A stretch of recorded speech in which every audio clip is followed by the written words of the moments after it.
DrDisRespect is in the midst of one of the biggest fall-offs in human history. Like, we've never seen anything like this to go from one of the biggest streamers in the face of Twitch to being banned or demonetized on like all the biggest platforms, while also becoming the #1 pariah of the streaming community. So today I want to dive into the story of the mysterious Twitch ban of DrDisRespect and see how we got to like the point that we are now. In 2020, around the time of DrDisRespect's permanent ban, he was one of, if not the main face of Twitch. He had a big fat exclusivity deal and was not only one of the most watched streamers on the platform, but he was also pretty easily the most recognizable as far as like mainstream goes, outside of maybe Ninja. And then seemingly out of nowhere, he just got hit with a permanent ban from the platform, and up until very recently, no one really knew why that was. On Doc's last stream on Twitch, he ended with a very sort of like odd, mysterious sign off, almost like he had just received the news that he was going to be banned permanently, but he didn't come out and say it, so that just led to like more mystery surrounding the whole situation. I can't wait. It'll happen.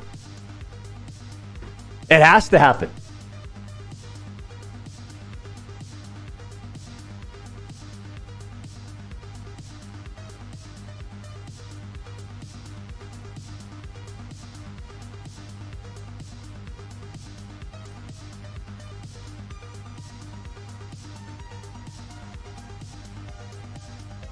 Watch me take over. I love it, man. See the self-confidence in the chat? That's what I'm talking about. The self-confidence of the Champions Club, it's at an all-time high, and don't ever stop. Please, don't ever stop. You got to be strong in this world, man.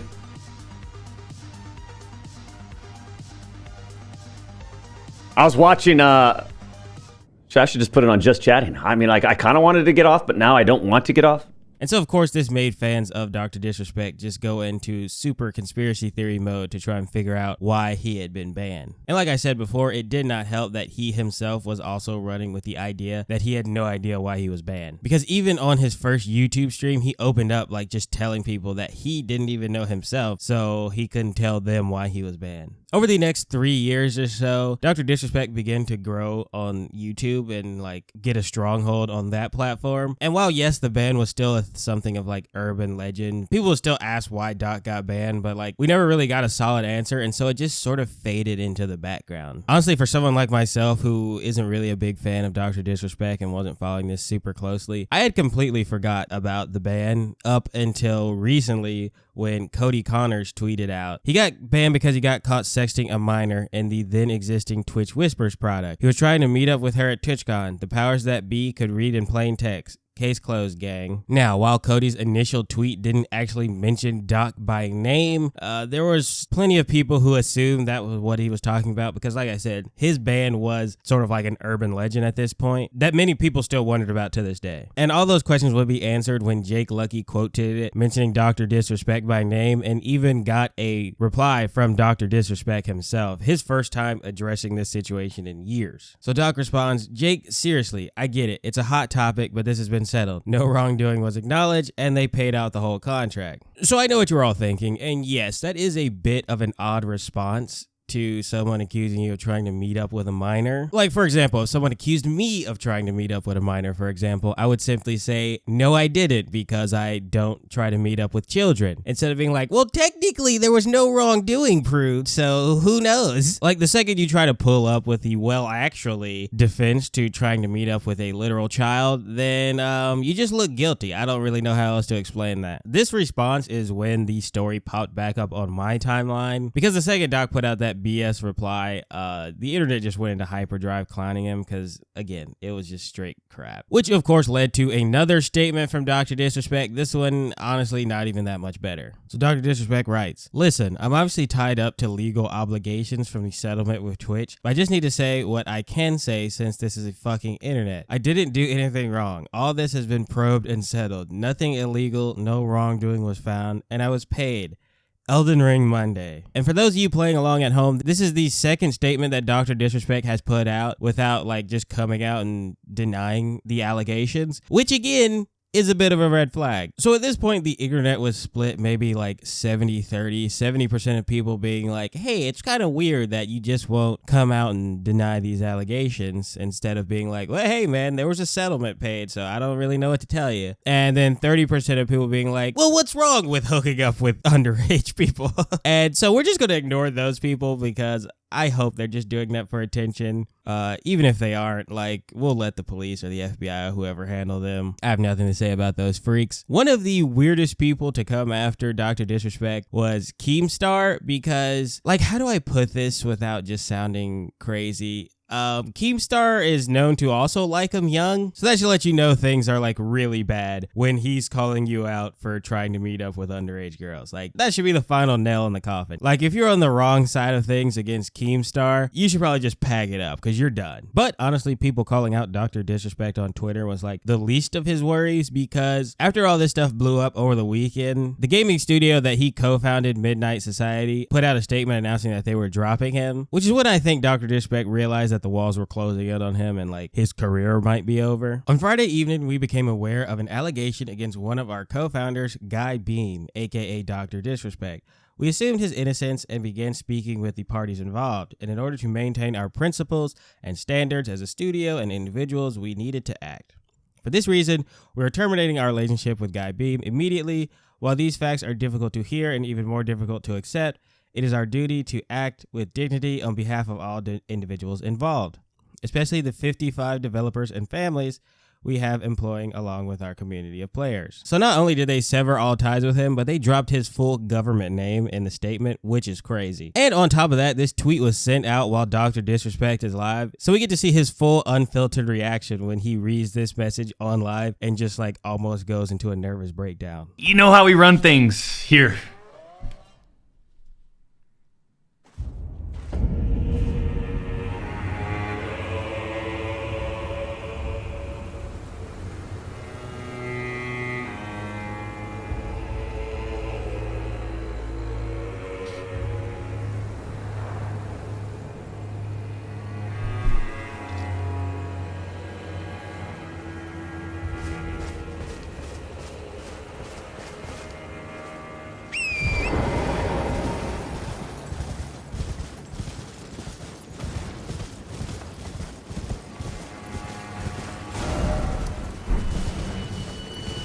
So it seems that over the course of this stream, Dr. Disrespect came to the realization that his career might be in a shitter. And after that stream, he would go to Twitter to release a statement, which at this point, he should maybe just stop putting out statements, because all three of them so far have done more harm than good to his reputation. And this one was no different. The Twitch ban. Hello, I'd like to make a quick statement. Let's cut the fucking bullshit.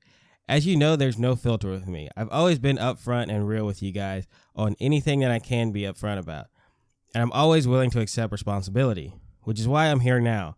First and foremost, I do want to apologize to everyone in my community, as well as those close to me, my team, and everyone at Midnight Society Game Studio. A lot of people have been left in the dark about what happened yesterday with Midnight Society and I, and we made the painful decision collectively to have me step down. Our team was full of incredibly talented and good people that have high career ambitions and families that I'd never want to jeopardize the culture we have carefully crafted. So just off the bat, starting your statement on the Twitch ban with apologizing to the game studio that just fired you and being like, yeah, I know they let me go, but it was a mutual decision for me to step down. They didn't fire me. I agreed. That's why I was so shocked when I found out live on YouTube the other day. Like, sure, if that's what you want to do, but starting that instead of actually addressing the allegations, that's another tick in the L column for Dr. Disrespect as far as I'm concerned. Everyone has been wanting to know why I was banned from Twitch, but for reasons outside of my control, I was not allowed to say anything for the last several years. Now that 2 former Twitch employees have publicly disclosed the accusations, I can tell you my side of the story regarding the ban. Were there Twitch whisper messages with an individual minor back in 2017? The answer is yes. So this is the most important part of this statement, because he admits to messaging a minor. And what makes things worse is he edited this part in and out like 3 different times. Like when he first put up this statement, it said, were there messages with an individual minor? And then people were like, oh, so this is pretty cut and dry. Go ahead and slap the cuffs on him. And then he edited out the word minor and he was like, with an individual. And then people were like, hey, you remember like 30 minutes ago when you saw you put out a statement that had the word minor in it? What happened to that? So then he edited again, put it back in saying minor, which is just like, does this guy not have like any PR or a lawyer or anything? Is he just flying by the seat of his pants this entire time? After the first like 4 times of falling flat in your face, maybe hire someone to help you with these statements or something, dude. Were there real intentions behind these messages? The answer is absolutely not. So then why'd you send them in the first place? This is what I don't understand. These were casual, mutual conversations that sometimes lean too much into the direction of being inappropriate, but nothing more. What do you mean nothing more? There doesn't have to be anything more. Once you're messaging with a minor and admittingly being inappropriate in those messages, you don't have to go any further than that for it to be out of control. Nothing illegal happened. No pictures were shared. No crimes were committed. I never even met the individual. I went through a lengthy arbitration regarding a civil dispute with Twitch, and that case was resolved and by settlement. Let's be clear, it was not a criminal case against me, and no criminal charges have ever been brought against me. So this is him again trying to throw out the idea that because Twitch paid him his contract, that it's, no harm, no foul. But that's not really how that works. He had a contract. Unless there was a clause in his contract that said, hey, if he got caught messaging a minor, then his entire contract is void. They would still be on the hook to pay his contract. So all that means is he signed a contract. It doesn't mean that there was no wrongdoing found. It doesn't mean that there was no, everything he did was all on the up and up. All that means is he signed a contract with Twitch and they owed him the money because it was guaranteed. I hate that every time he does this, hey, man, they paid me my money, so I guess I'm in the right. No, they paid you your money, so I guess that means you had a contract with them where they had to pay you your money. That's just how that works. Now, from a moral standpoint, I'll absolutely take responsibility. I should have never entertained these conversations to begin with. That's on me. That's on me as an adult, a husband, a father. It should have never happened. I get it. I'm not perfect and I'll fucking own my shit. This is stupid. Yeah, ignoring the fact that he's a serial cheater and I believe divorced, it's pretty pathetic for you as a father, since you put that out there, to be going out and trying to meet up with people at TwitchCon around the birth of your child. You fucking loser, dude. Oh my gosh, DrDisrespect disgusts me. Now, with all that said, don't get it fucking mistaken. I've seen all the remarks and labels being thrown around so loosely. Social media is a destruction zone. I'm no fucking predator or pedophile. Sure sounds like it. Anyone that truly knows me fucking knows where I stand on these things with these types of people. What type of people? You type of people? That's a different level of disgust that I fucking hate even hearing about. Don't be labeling me as the worst of the worst with your exaggerations. Get the fuck out of here with that shit. To my team, community, industry friends that have supported me, I apologize. I wish I could have said all this sooner. You guys have always showed me and my family love and support throughout all these years. We love you guys like you can't imagine. I have the fucking best community and circle. If any of this has made you uncomfortable, I get it. You don't have to support me anymore. Just know you have always been greatly appreciated. But trust me when I say this, to all my haters that live and breathe social media with zero real life experience, I don't give a fuck about you. I hate this. Every time, dude. You're a streamer, dude. You're a professional streamer. You dress up in a wig and costume to play video games on the internet. What are you talking about real life experience? Oh, you live and breathe social media. You're an influencer. I don't peeking the shit out of my mic. I can see it. But this annoys me so much when people who live on the internet as a profession, you exist on the internet as a profession. You're a grown ass man who dresses up in a costume every day to go live and pretend to be an 80s action hero for a living. That's all you do. That's all you are. And you're like, hey, to the people that live on social media, because I would never do that. You're look in the mirror, pal. you are that guy. You're the guy you're talking about. You're the guy you're complaining about. Streamers, influencers, they do this all the time. It just annoys me. It's to the people who think that social media is real life, you're the person who exists on social media more than anyone who actually does anything else for a living. Your entire livelihood, your entire existence is wrapped up on social media. Like I said, you literally dress up in a costume and put on a voice every day for your job. That's your entire life right there. What are you talking about? Okay, rant over. Sorry. Finally, if you're uncomfortable with this entire statement and think I'm a piece of shit, that's fine. Okay, good to know. But I'm not fucking going anywhere. I'm not the same guy that made this mistake all those years ago. All those years, it was 3 years ago, dog. It was 3 years ago, and despite your 5 statements that you put out, you still haven't apologized or even taken responsibility or admitted to any wrongdoing. Shut up. I'm taking an extended vacation with my family, as mentioned on stream, and I'm coming back with a heavy weight off my shoulders. They want me to disappear. Yeah, fucking right. This is what I mean, dude. You play the character of the cheesiest goon in an Arnold Schwarzenegger movie from like 1986. And then you're talking about to the people on social, to the people who live and breathe social media with no life experience. You, dog, you think you're this guy. Yeah, you're 42 years old and dress up like this guy every day in a freaking wig and fake sunglasses and costume. And you want to tell people, like, to the people who are on social, oh God, you guys don't understand how annoying that makes it. Like, nothing annoys me more than like influencers talking about how, like, I know you guys live and breathe social media, but I'm out here in the real world, so I'm different.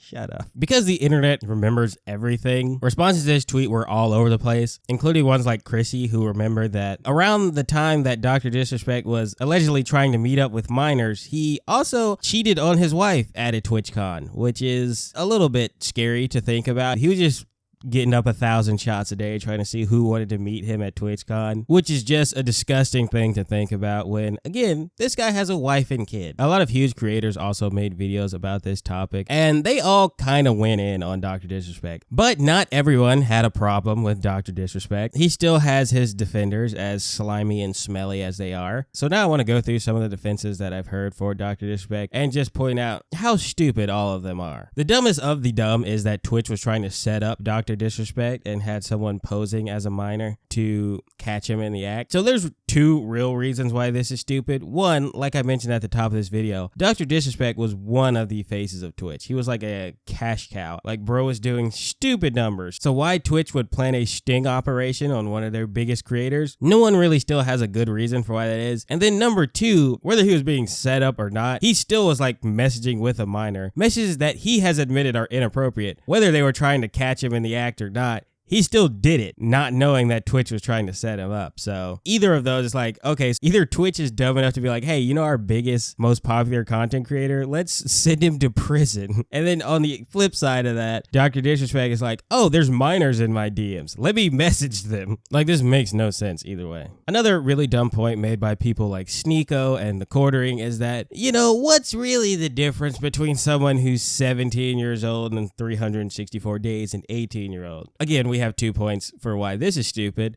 One is that I don't think anywhere, we don't even know the identity of the person he was messaging, which is good because they're a minor, or they were a minor, and don't need to be harassed by the weirdest dudes on the internet. So we don't know if this person was like a day away from turning 18. And second, even if they were, a grown man with a wife and child who's like 40 years old or 38 years old or however old he was at the time, messaging someone, like waiting till the day someone turns 18 to message them, is also creepy and weird. So like, they aren't totally wrong, but for the wrong reasons. They think it should be okay to message someone who's like 17 because they're almost 18. I think it's just as weird for someone who's in their late 30s with a wife and child to be running around trying to meet up with an 18-year-old. So, you know, call me crazy, I guess. I feel like I have to drop this line in like every video at this point, but the first person to bring up the age of consent is automatically the loser. Like, I don't even care what the topic is. The last and equally stupid defense for DrDisRespect I'm going to address is that DrDisRespect didn't know the person was a minor. Like, I guess that would be a little bit of a defense to this whole situation. Like, if he didn't know, I guess mistakes can happen. And then he found out they were a minor and was immediately like, oh, never mind, go away.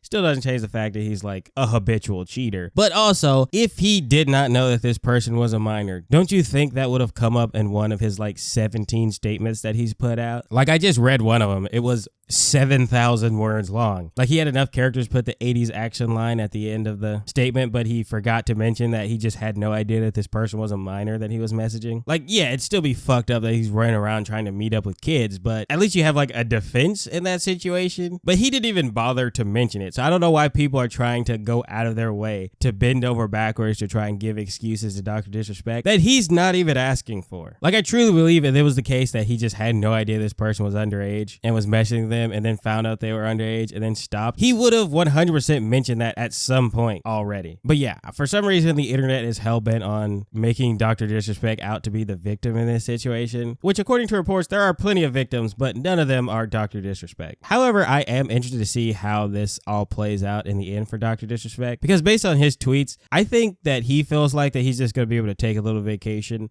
let this whole thing blow over and then like come back like nothing happened. He will definitely have to switch platforms because I believe he's been completely demonetized on YouTube and is still permanently banned on Twitch. So I don't know where he'll have to go. Probably Kick. That's where like all the worst people, you know, end up on anyways. So he'll fit right in on Kick. But I still don't think he'll ever get back to being like one of the premier faces of streaming or anything like that. I genuinely think that his career for the most part is over. Like this isn't just regular drama or something like that. He's not being canceled. What we're talking about here that he did is a crime. So yeah, maybe he'll be able to come back and have, you know, people go watch him on Kick because as we saw, there's plenty of awful people out there that want to support other awful people. So maybe he'll be able to come back, maybe not. I'm interested to see how he tries to come back once he feels like it's blown over. But I just feel like for stuff like this, the internet has a pretty long memory and we'll never forget that he admitted to inappropriately messaging minors. But yeah, that's pretty much all I have on this situation. On the surface, it looks really bad for DrDisRespect. There've already been apparently other people coming forward with allegations against DrDisRespect. It's hard to tell on the internet what's actually reputable and what's not, but I'm assuming someone will do some reporting at some point to get to the bottom of this story. But yeah, it's probably going to get worse before it gets better for DrDisRespect, which good. Fuck him. But yeah, thanks for watching. Make sure you like, comment, subscribe, ring the bell, all that fun stuff. It really does help out me and the channel. And most importantly, make sure you have an amazing rest of your day. Okay, bye.